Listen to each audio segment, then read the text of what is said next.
I recently watched and absolutely adored the 2007 Bridge to Terabithia, and then I discovered that there's a 1985 version, so of course I had to watch this, and I will say I enjoyed it, but I kind of wish I watched them the other way on. That being said, had I watched this one first, I might not have gone on to watch the 2007 version, so I did enjoy it, but because I've seen a version of it that I think is significantly better, it kind of makes the 1985 one just not look as good. And that's not the fault of the 1985 film, of course.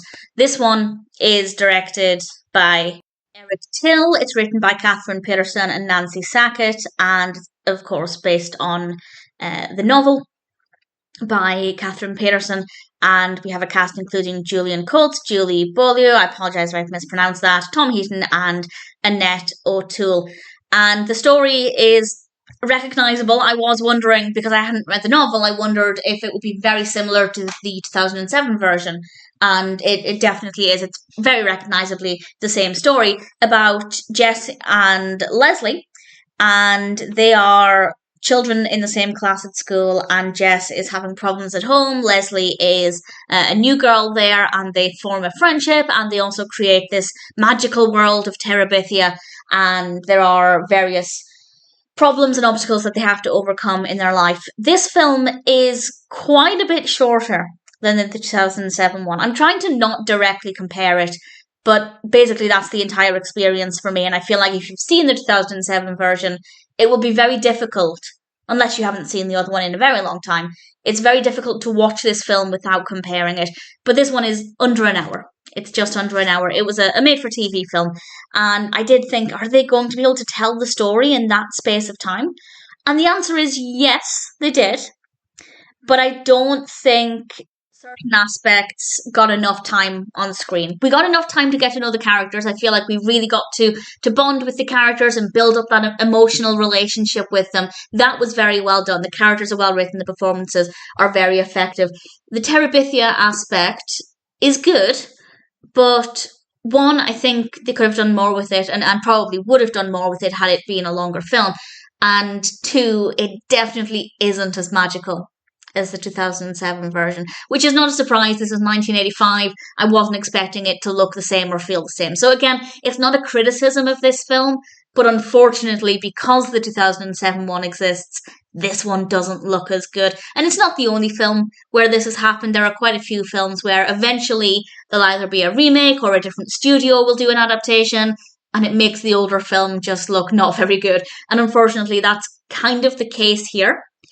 So if you are in the mood to watch Bridge to Terabithia, either because you've seen the book or you're just interested in the story, I'm genuinely unsure of whether to recommend this one or the other one. The other one's absolutely the better film, but if you think you might want to watch both, because like me, you're curious to see how they approach things similarly, the differences, if you plan on watching both, watch the 1985 version first. As I said, I kind of wish I'd done that, because then I wouldn't be constantly comparing it to what I consider is the better film. But if you're only thinking you're going to watch one, then obviously the 2007 one is the stronger experience. This one also didn't feel quite as emotional. I won't go into any spoiler detail, but there are a few things that happen, and one thing in particular that's really challenging to watch. And I don't think it was handled as powerfully as it could have been. Again, had it been a longer film and we had more time to sit with those emotions and work through those emotions, it could have been a stronger experience. So I think it's not just the fact that the 2007 one is stronger, it's that this one in general is a little on the short side. And I say that as somebody who detests long films if they don't need to be long. I think there is nothing worse than sitting through a film that is full of fluff and padding.